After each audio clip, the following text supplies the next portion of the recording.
I'm coming, ladies. Don't fret. Mr. Wallington, is that you?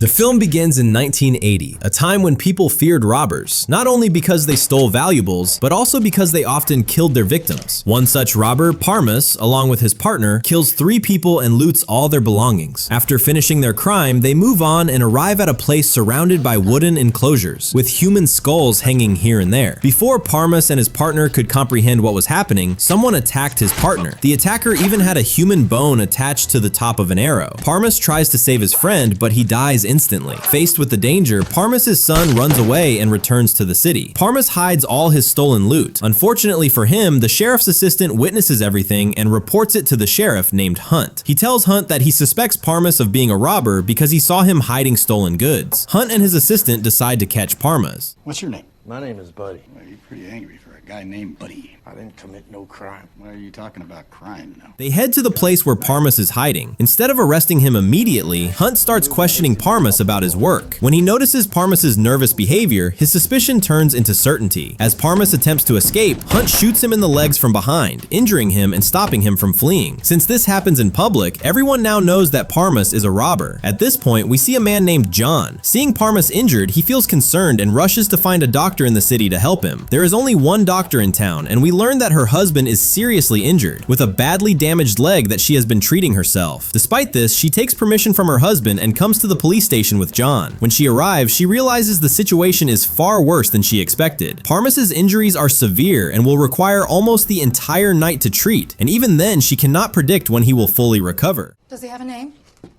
He proffered Buddy. I need to stay and monitor the patient's fever after the surgery. Please let my husband know not to wait up.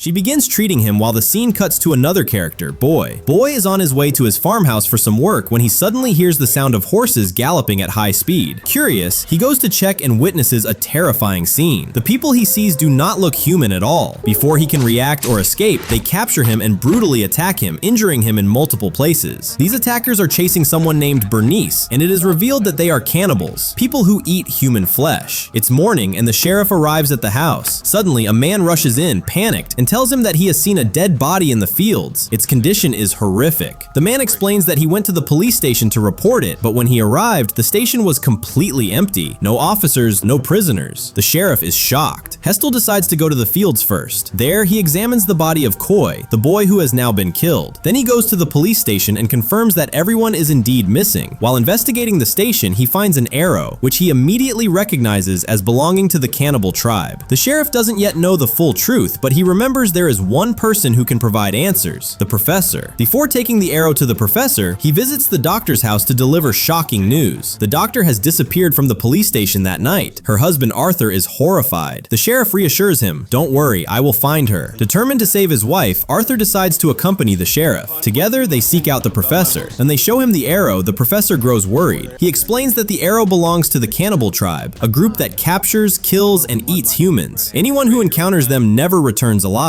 If the tribe has already captured people from their town, it means the entire town is in danger. The professor warns that the tribe will first kill and eat these captives and then repeatedly return for more victims. Everyone is terrified. Arthur, however, cares only for his wife and is willing to do anything to save her. He joins the sheriff on the mission to confront the cannibal tribe and rescue the captured townspeople. They ride out on horseback. Night falls and fatigue sets in. The group decides to rest for the night. John comes up with a clever idea. He sets up a wire alarm around their campsite so that if anyone approaches during the night, the wire will make a sound and wake them. That night, the wire rings, but it's only an animal. Their journey so far has been peaceful. The next morning, they continue traveling. Unfortunately, Arthur's leg, already badly injured, starts worsening. It becomes infected and extremely painful. The sheriff suggests that Arthur could stay behind, but he refuses, determined to continue with the group. When night falls again, they stop to rest. Something strange happens. Two men approach the camp. Hunt raises his gun and commands them to stop. "If you have any weapons, drop them now," he shouts. The men insist they are unarmed, but they continue moving forward. Without hesitation, John shoots and kills both of them from behind.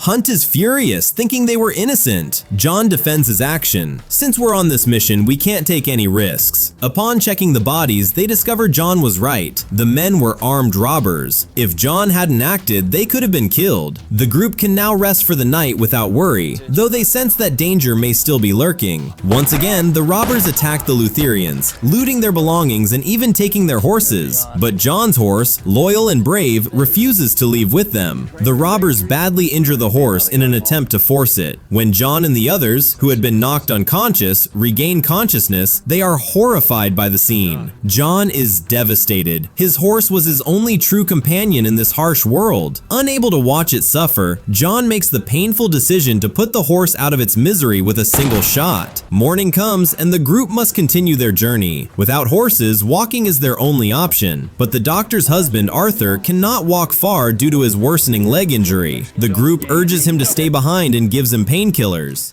To help him catch up later, they leave a trail of stones marking their path. After a long trek, they finally reach the cannibal tribe, their ultimate prey. Immediately, they encounter a cannibal. Hunt fires his gun and kills it, but the gunshot draws more of the tribe. The cannibals attack with strange, deadly weapons that the group struggles to defend against. John is severely injured and can no longer fight. Before he dies, however, he bravely shoots and kills 3 cannibals, sacrificing himself in the process.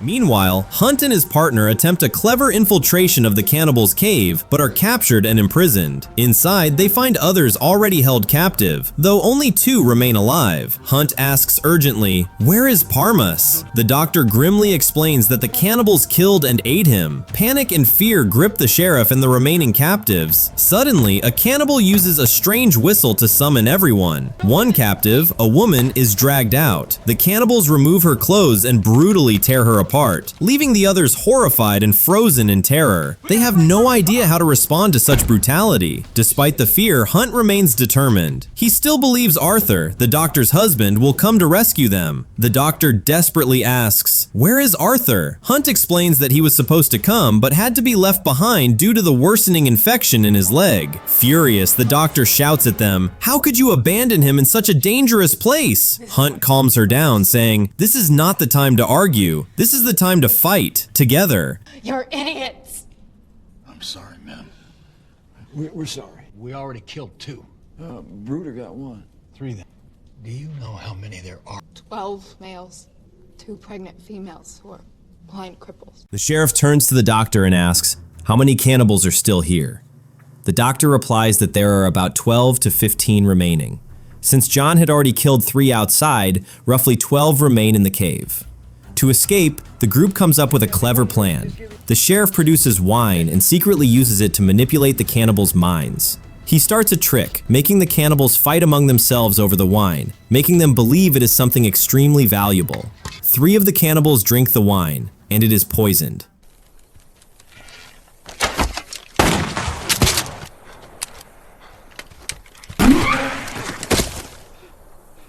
All 3 die instantly. The sheriff's plan works perfectly. Cutting to Arthur, we see him crawling toward the cannibal cave. 2 cannibals spot him and attack, but he quickly shoots and kills both. He drags them aside and discovers a strange whistle around their necks, which they use to call for reinforcements. Arthur seizes the whistle, inadvertently summoning more cannibals, but he bravely shoots them all, killing many in the process.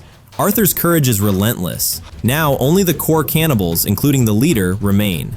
Inside the cave, the cannibal leader discovers the sheriff's clever trick, the poisoned wine that killed 3 of his tribe. Furious, he drags Hunt outside, slicing into his stomach and thrusting the wine bottle into him. Before he can do more harm, a gunshot rings out. Arthur has killed one of the attacking cannibals from outside. All the other cannibals rush out except for 1 remaining inside. This last cannibal presses his foot against Hunt's neck. Hunt cleverly grabs and flips him, landing on top and killing him. The cannibal who had gone outside is also killed by Arthur, who drags him back into the cave. Inside, Arthur meets the sheriff and reports how many cannibals he has taken down. The sheriff estimates that only 3 cannibals remain. He tells the others, "Run, I'll take care of the last 3. It's an emotional moment. These people want to stay and fight with him, but they are forced to leave. As they escape, they hear 3 gunshots, signaling that the sheriff has killed the remaining cannibals. Tragically, he succumbs to his injuries, taking his final breaths.